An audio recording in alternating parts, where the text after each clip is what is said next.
राजस्थान की एग्जाम्स में हिंदी में आने वाला संधि एक वह टॉपिक है जिसमें आते हुए भी हमसे क्वेश्चन गलत हो जाते हैं।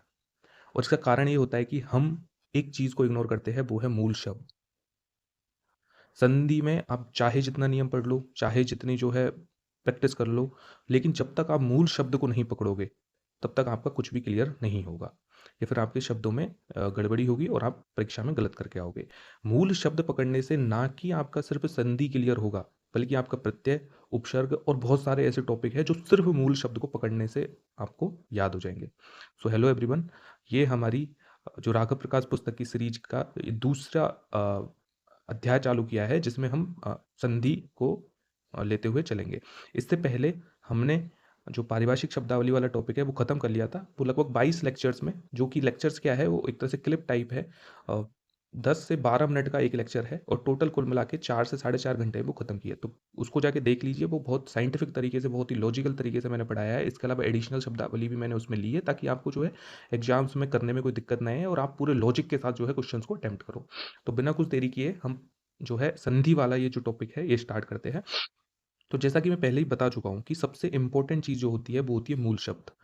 अब मैं हालाँकि मैं आपको यहाँ संधि पढ़ा रहा हूँ, लेकिन संधि के अलावा यदि आपने एक बार इसके सारे जितने भी वर्ड्स हैं उन पे गौर कर लिया, तो मैं गारंटी देता हूँ कि आपको उपसर्ग और प्रत्यय शायद ही पढ़ने की आवश्यकता होगी। क्योंकि लगभग वही चीज़ जो है उपसर्ग और प्रत्यय में है। उपसर्ग प्रत्यय है क्या है? कोई चीज़ आगे जुड़ गई, वो उपसर्ग है मूल शब्द के, कोई चीज़ पीछे जुड़ गई, वो है क्या? प्रत्यय है आपका। तो है क्या मूल शब्द? और संधि भी क्या है? संधि में भी तो वही है कि भई उपसर्ग को 2 भागों में डिवाइड कर दिया तो वो संधि हो गई, प्रत्यय को 2 भागों में डिवाइड कर दिया तो वो संधि हो गई। तो इस चीज़ को आपको समझना है कि मूल शब्द सबसे ज़्यादा इंपॉर्टेंट है, और हम पूरी सीरीज में हम मूल शब्द के ऊपर जो है फोकस करने वाले हैं। एक बार यदि आपको मूल शब्द आ गया, मूल शब्द दिमाग में बैठ गया, तो बिल्कुल आप जो है आसानी से सारे शब्दों को कर लोगे। ठीक है, इसके अलावा प्रत्यय, उपसर्ग और भी बहुत सारे टॉपिक है वो आपके क्लियर हो जाएंगे। तो यहाँ हम इसी तरह से अंडरस्टैंडिंग के साथ चलते हुए पूरे टॉपिक को खत्म करेंगे। दीर्घ संधि का टॉपिक लिया है, आज पूरी दीर्घ संधि के टॉपिक को हम खत्म करेंगे और जो जो मूल शब्द है उन पे ज़्यादा फोकस करेंगे, ताकि आपको याद होए और यहीं भी क्लास में ही आपको याद कराने की कोशिश की जाएगी। देखो, ए प्लस ए आ, ये मेरे हिसाब से बताने की ज़रूरत है ही नहीं है कि जो संधि में 3-4 चीज़ें होती है।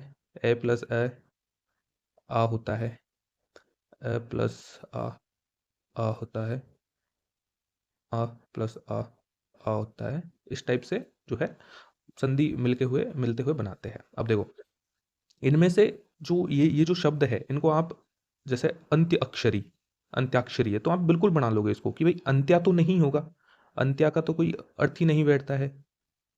ठीक है, और शरी का भी कोई अर्थ नहीं बैठता है, तो अक्षरी ही आएगा। अक्षरी मतलब अक्षर से स्टार्ट होने वाली। तो एक बार सरसरी निकाय से आप इसको देख लीजिएगा। अंध अनुगामी तो अंधानुगामी। ठीक है, अनुगामी। ठीक है, तो क्या हो गया? अंधानुगामी। अब इसमें आप कंफ्यूज हो सकते हो, अंधानुगामी में आप क्या कर दोगे? अंधा कर दोगे, अंधा अनुगामी।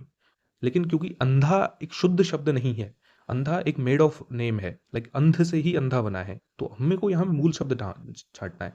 मूल शब्द क्या है? अंध। ठीक है, तो अंधानुगामी। ठीक है, अक्ष प्लस अंश, ये भी आप समझ लोगे। तो इसमें मैं आपको सारे शब्द नहीं पढ़ाऊंगा क्योंकि वो आएंगे भी नहीं।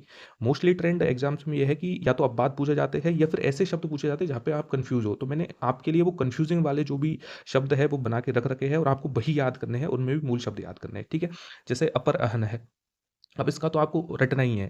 जैसे अपराहण, इसका क्या हो गया? अपराहण। ठीक है, अपर अहन, तो रे के कारण जो न है वो ण हो जाता है, तो अपहरण याद रखना है। इसी तरह से आपको एक रामायण भी ध्यान रखना है। रामायण है राम प्लस अयन।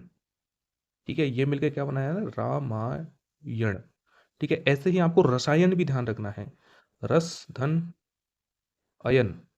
तो वैसे इसके अनुसार क्या होना चाहिए? रसायन होना चाहिए, लेकिन ये रसायन ना होकर क्या है? रसायन है। ठीक है, तो आपको कंफ्यूज नहीं होना है कि रसायन और रामायण में, और ये अयन है नो कि आयन। खैर ये आगे मैं बता दूंगा कि कौन से अयन है, इस टाइप की चीज़ें मैं आपको जो है आगे भी क्लियर करवा दूंगा। जो जो कंफ्यूजिंग टॉपिक है और जो आने की ज़्यादा संभावना है, मैं वही टॉपिक वही शब्द आपको करवाऊंगा, क्योंकि ऐसे करने बैठे तो आपको बहुत टाइम लग जाएगा और हमारे पास इतना टाइम नहीं है। हमको कॉस्ट बेनिफिट रेशो के अनुसार जो है चलना होगा, और जो जो इंपॉर्टेंट है सिर्फ वही करने होंगे। ठीक है, तो आपको क्या ध्यान रखना है कि अपहरण में क्या है? अपराहण, अपहरण, अपराहण होगा। ठीक है, अपर अहन, अपराहण। ठीक है, इसके बाद में आगे चलते हैं। ये सारी शब्दावली आप देख लीजिए। जैसे ये कोणार्क, अब इसमें कोणा तो हो ही नहीं सकता, भाई कोणा तो कोई शब्द है ही नहीं है, शुद्ध शब्द क्या है, कोण है, तो कोण धन अर्क, तो ये हो गया कोणार्क हो गया। अब देखो आपको ध्यान रखना है ग्राम अंचल, ठीक है। अब इसमें कंफ्यूजन कैसे होता है, मान लो आपको ग्रामांचल दे दिया और आपने नहीं पढ़ा ये, या फिर पढ़ने के बाद भी कंफ्यूजन होता है, तो आप इसको क्या करोगे, आंचल, क्योंकि आंचल एक सही शब्द लगता है ना यार, आंचल, जैसे आंचलिक उपन्यास भी होते हैं, आपने सुना होगा तो, ठीक है। तो आंचल ही सही लगता है, लेकिन एक्चुअली आंचल नहीं है, अंचल है। तो ऐसे ऐसे शब्द जहाँ पे आप कंफ्यूज हो सकते हो उनको लिख लीजिए, अब भी कॉपी बनाइए। अब मेरा पहले भी यही था, मैं पारिभाषिक शब्दावली बता रहा था तब भी मैंने बताया था कि कॉपी रखिए, मैं बहुत कम शब्द लिखाऊंगा पारिभाषिक शब्दावली में। यदि आप मेरे साथ सीरीज के साथ चलते तो टोटल मिला के 200 से 250 शब्द ही होते, जबकि उसमें 1200 शब्द है टोटल। तो 200 से 250 शब्द ऐसे होते हैं जो आप पे नहीं आते और जिनको ही रिवाइज करने की आवश्यकता पड़ती। तो यहाँ फिर से मैं बोलूँगा, क्योंकि शॉर्ट नोट्स बहुत ज़्यादा इंपॉर्टेंट है, तो आप यहीं से बना के चलिए जो है। तो ग्राम अंचल, तो उसमें लिख लीजिए आप शॉर्ट नोट्स में कि भाई अंचल, बस, और कुछ लिखना ही नहीं है आपको, सिर्फ अंचल लिखना है शब्द।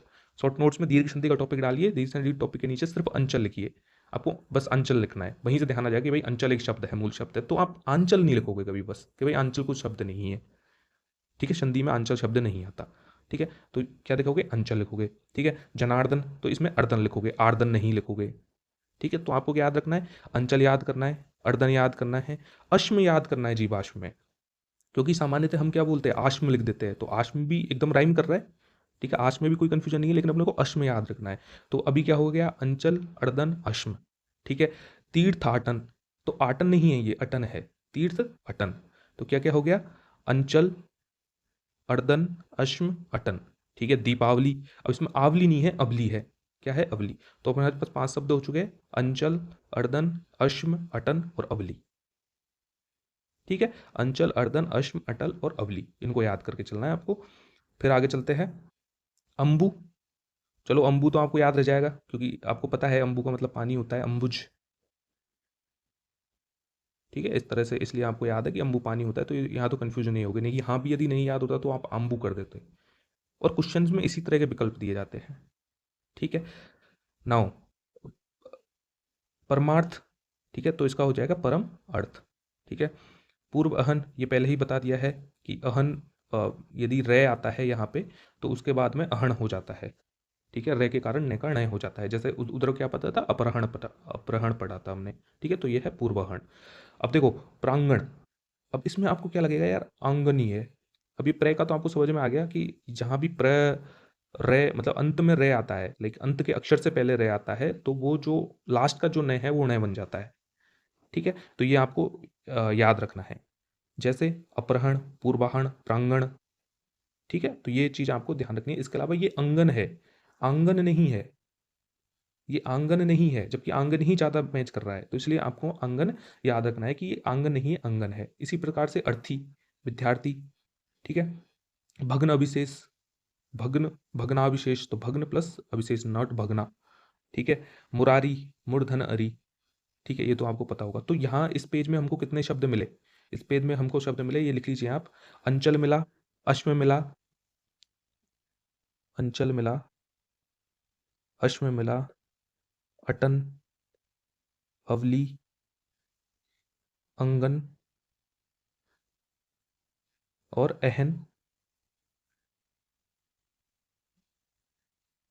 ठीक है। तो ये शब्द मिले, और अर्थी, चलो अर्थी तो खैर याद होगा आपको, तो ये शब्द मिले बस। तो आपको कुछ नहीं लिखना, आपको बस मैं जो मूल शब्द बोल रहा हूँ वहीं आके लिखने हैं, क्योंकि उसके अलावा सारे आप कर दोगे, उसके अलावा इतने मुश्किल नहीं है। मुश्किल जो पड़ता है वो इनमें पड़ता है, इनमें भी इसलिए क्योंकि कन्फ्यूजन होता है। तो अंचल अश्म अटन अवली अंगन अर्थी, ठीक है। आप बिल्कुल आप चाहो तो इसको रट सकते हो, 10-12 बार बोलिए कि अंचल अश्म अटन अवली अंगन अर्थी, अंचल अश्म अटन अबली, क्योंकि एक बार यदि ये रटने में आ गया ना आपको कि दीर्घ संधि में ये टोटल मिला के 20 शब्द है जिसमें कंफ्यूजन होंगे, तो फिर कोई कंफ्यूजन की आवश्यकता ही नहीं होगी।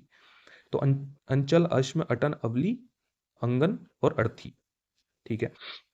फिर देखते हैं, ये कुछ अपवाद है, ये मैंने एक साथ लिख दिए, दोनों जगह आएंगे ये। तो देखो यवन अवस्था, अब एक्चुअली वैसे तो क्या होना चाहिए, यवनावस्था ऐसे होना चाहिए, लेकिन ये क्या है, युवावस्था है, ठीक है। राजन ऋषि, तो ये हो गया राजर्षि, मतलब नए हट जाता है, नए का लोप हो जाता है इसमें, ठीक है, नए का लोप हो जाता है, बस इतना सा है कि जैसे अब युवावस्था का वैसे देखें तो क्या, यदि अपन करके देखें तो क्या है, युवा प्लस अवस्था, बस यही होगा। ऐसे ही राजर्षि का अपन करके देखें तो राजा प्लस ऋषि, यही होगा, लेकिन राजा की जगह राजन आ गया, युवा की जगह यवन आ गया, बस इतना सा ध्यान रखना है आपको। ये 2 अपवाद थे। और अब बाद ही आते हैं। मैं पहले भी बता देता हूँ कि सामान्य शब्द बिल्कुल भी नहीं पूछे जाते हैं एग्जाम्स में, और जिस प्रकार से 2023 के बाद में पैटर्न चेंज हुआ है आरपीएससी का, तो बिल्कुल भी नहीं पूछे जाएंगे सामान्य शब्द। तो ये जो नियमों के चक्कर में हम पड़ जाते हैं कि भाई सारे नियम याद कर लिए, भाई नियमों से पूछने ही नहीं वाले वो, अब बातों से पूछने वाले हैं। और अब बात क्या चीज़ होती है जहाँ पे नियम फॉलो नहीं होते, तो कोई मतलब ही नहीं है नियम वगैरह याद करने का। सिर्फ आप मन की तसल्ली के लिए कि हाँ मुझे संधि याद है, हमको मन की तसल्ली नहीं चाहिए, हमें क्या चाहिए, फाइनल सिलेक्शन चाहिए कि पेपर में क्वेश्चन आए और हम उनको टिक करें। तो इसलिए मैं आपको रटा रहा हूँ कि भाई अंचल अश्म अटन अवली अंगन अर्थी, ठीक है, बिल्कुल राइम करके इसको याद कर लीजिए। फिर देखो अयन फिर से आ गया, अयन फिर से नहीं, सॉरी, ये अंचल था, अश्म था, तो अब रामायण का आयन मत कर देना, ये है अयन, जैसे रामायण, ठीक है, तो इसको ऐसे ध्यान रख लेना। फिर अवधि, ये भी बहुत बढ़िया शब्द है, अवधि, शत अवधि, शताब्दी, ठीक है, शीत अंशु ना कि आंशु, ठीक है। और सावधान, तो आवधान नहीं है, ये अवधान है, ठीक है। सर्वांगीण, तो सर्वांगीण आंगीण नहीं है, अंगीन है, ठीक है। फिर क्या लिखोगे आप, सुषुप्त अवस्था, सुषुप्तावस्था, चलो ये तो याद है आपको। हाँ, इसमें देखो सुषुप्त का भी यदि हम करेंगे तो सु और सुप्त होता है, स और श, उ और श मिलके क्या हो जाते हैं, श, ये वाला श बन जाता है, षटकोण वाला, ठीक है। तो ये व्यंजन संधि आती है इसमें। फिर हिम प्लस अद्री, अब देखो ये अद्री है, आद्री नहीं है। वैसे लगेगा क्या यार, आद्री सही लगेगा, हिमाद्री। यदि आपको कोई अब बिना पूछे मैं आपसे पूछूं तो क्या लोगे, हिम, हिम प्लस आद्री, लेकिन नहीं, अद्री है ये, ठीक है। फिर ये है हुताशन, अब हुताशन में क्या लगेगा, हुत प्लस आसन, आप तो ये बोलोगे यार हुत प्लस आसन है, लेकिन नहीं, ये असन है, हुत प्लस असन, असन का मतलब होता है भोजन। हुताशन, जैसे आहुत करना बोलते हैं ना, हुतन, हुत मतलब हवन की सामग्री, जैसे आहुत में, तो भाई वहीं से आया हुत, तो हुतशन, असन मतलब कि भोजन, हुताशन, इस तरह से आया ये, ठीक है। फिर आयुधागार, तो चलो आगार तो आपको पता है कि आगार होता है, अब इसको मत कर देना अगर, इसलिए मैं बोल रहा हूं कि आप कुछ ना करो। अब देखो इसमें दो ही चीज में कंफ्यूजन होगा, या ए है या आ है, ठीक है, इसके अलावा कंफ्यूजन होगा ही नहीं। तो मैं तो ये बताता हूँ कि आप ए वाले सारे याद कर लो, ठीक है। कितने से होंगे ए वाले, पांच छह तो ये हो गए, और चार इसमें है, चार पांच, तो टोटली 12 शब्द है, 12 शब्द को रट रट गा लो एकदम, आता है तब भी रटो आप, क्योंकि अब उनको एग्जाम में कंफ्यूज नहीं होना है। तो अंचल अश्म अटन अवली अंगन अर्थी, ठीक है, अयन, अवधि, अवधान, अंगीन, बस इतने से है, और असन, ठीक है। ये याद करने हैं, आप अब्बी के अब्बी कॉपी में ये लिख लीजिए, उसके अलावा जो भी होगा उसमें आएगा, आप ऐसे ध्यान रख लो, ठीक है। क्योंकि इनको भी याद करने बैठे तो कंफ्यूजन हो जाएगा। बाकी आ वाली में इतनी नहीं है, आ वाली में वैसे शब्द है जो हमको होता ही है, जैसे आवर्त है, अवर्त तो कोई वर्ड नहीं होता, आगार है, आगार ही होता है, आसन ही होता है। अब देखो इसलिए मैंने ये पढ़ाया था आपको, देखो इनको कंपेयर करके पढ़िए, ठीक है। अब यदि होतासन दे दिया तो उसमें तो आसन आएगा, और जबकि कुशासन दे दिया तो उसमें आसन आएगा। तो इसलिए जरूरी है कंपेरिजन करके पढ़ना, और कंफ्यूज करेंगे, इसी प्रकार से कंफ्यूज किया जाता है, जिस प्रकार से पैटर्न चेंज हो रहा है उसके हिसाब से, ठीक है। प्राण आयाम, तो ये तो ठीक है, प्राणायाम ही होता है। भय आकुल, अब देखो आकुल है, ये अकुल नहीं है, इसलिए मैं बोला कि वो ऊपर वाले जो है ना वो सारे याद कर लेना, कि उसके अलावा जो भी होंगे वो आ से ही आरंभ होंगे, ठीक है। मेघ आच्छादन, तो मेघ आच्छादन हो गया। रत्नाकर, रत्नाकर, ठीक है, ये तो है, अकर तो होगा ही नहीं। विवाद आस्पद, तो विवाद आस्पद हो गया। आगार हो गया, आकुल हो गया, ठीक है। तो इनको आप बस इतना से याद करना है आपको, आगार याद करना है, आकुल याद करना है, ठीक है। अब जैसे देखो ये है मुक्तावली है, तो इसमें अबली है या आबली दोनों आ जाएगा, ठीक है। इसमें दोनों ही दिया है, अबली या आबली, जैसे रचनावली तो अबली और आबली, लेकिन मोस्ट ज्यादा ज्यादा जो सही होता है वो अबली होता है। दीपावली, सो दीप, दीपावली क्या होता है, दीप प्लस अवली, अवली होता है, ठीक है। अब देखो द्राक्षारिष्ट, अब देखो ये कुछ शब्द है जो मैंने अंडरलाइन कर रखे हैं, जिनको अपने को ध्यान रखना है। अब देखो, अब इसमें करने को तो, अब जैसे मान लो ये शब्द दे दूं मैं आपको द्राक्षारिष्ट, तो आप क्या करोगे यार, द्राक्ष ही होता है, द्राक्षा क्या ही होता है, द्राक्ष अरिष्ट, कि भाई द्राक्ष प्लस अरिष्ट, लेकिन द्राक्षा होता है दाक, दाक जो होती है ना जो हम खाते हैं, जो किशमिश की बड़ी बहन होती है वो दाक, ठीक है। तो आपको ऐसे ही याद कर लेना इसको, जैसे ही द्राक्षा रिष्ट आए तो द्राक्षा मतलब दाक, दाक ही होती है, और दाकिया फीमेल होती है, तो फीमेल के आगे आ की मात्रा लगती है हिंदी में, तब फीमेल बनती है वो, ठीक है। द्राक्षा वेलना, ठीक है, वही चीज है। पुरावतंश, तो पुरा अवतंश है ये, तो पुरावतंश हो गया ये, ठीक है, अवतंश। फिर उसके बाद में आता है कारा आगार, देखो ये आगार है, कारागार हो गया। फिर आस्पद हो गया, इसमें प्रेरणास्पद, तो ये क्या हो गया, आस्पद हो गया, ना कि अस्पद। जैसे ये आस्पद है, ठीक है। तो ये मूल शब्द जो है ना, आपको मतलब ये जो लग रहे हैं ना, बस ये शब्द याद करने। कुछ शब्द मैं बोलूंगा, आप कॉपी में लिखिए, आप आई होप आपने लिख लिए होंगे अब तक।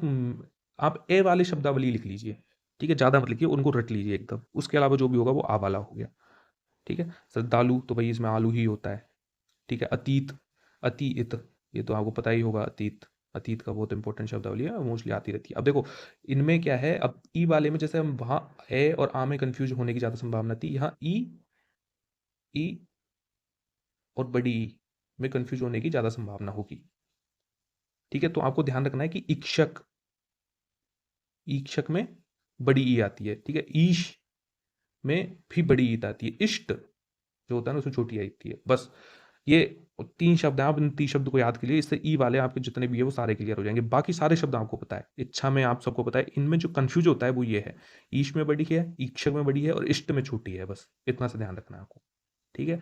तो ये हो गया ईक्षक, बस देखो ईश में बड़ी है, ठीक है। बाकी ईक्षा, ईक्षा मतलब देखना हो गया। फणी, फणींद्र, फणी प्लस इंद्र, फणींद्र हो गया। अब देखो हाँ ये भी इंपॉर्टेंट है, और ये ऐसे शब्द भी इंपॉर्टेंट होते हैं जैसे फणी, ठीक है। अब बारी नहीं है, बारी है, बारिश, बारिश। तो ऐसे भी याद करना है, वो छोटों की मात्रा के, छोटी की मात्रा के, बड़ी की मात्रा है। तो बारी हो गया। फणी, फणी में बड़ी की मात्रा है, फणी, फणींद्र, ठीक है। ये चीज़ आपको याद करके चलनी है, ठीक है। तो यहाँ से आपकी जो है दीर्घ संधि के लगभग शब्द समाप्त हो चुके। तो आपको कितने से शब्द याद करने थे, 11-12 शब्द तो उसमें थे, जैसे अबली, अटन, ठीक है। इस टाइप के उसमें अश्म, ठीक है। इस टाइप के ए वाली जो शब्द थे वो याद करने थे। और 3 शब्द यहाँ पे थे, ईष्ट था, सॉरी इष्ट था, ईश था, और एक और कौन सा था, ईक्षा, ठीक है। ये शब्द थे बस आपको जो याद करने थे। बाकी सारे के सारे शब्द जो है आप याद कर लोगे। जैसे मही है, तो मही सबको पता होता है कि बड़ी की मात्रा आती है मही में, ठीक है। सची, शुद्धि, ठीक है, ये सारी चीज़ पता है। बाकी एक बार आप नज़र से देख लीजिएगा इनको। तो यहाँ से आपकी दीर्घ संधि समाप्त हो चुकी है। मूल मेरा जो समझाने का मतलब था वो ये था कि जो कन्फ्यूजन वाली चीज़ें, आपको उन पे ही ज़्यादा ध्यान देना है, और वही पूछे जाएंगे, ठीक है। तो ये हमारा पहला वीडियो था, और इसी प्रकार से जो है सारी संधि करवाई जाएगी एक एक करके। और तो आप बने रहिए इस सीरीज में। Thank you.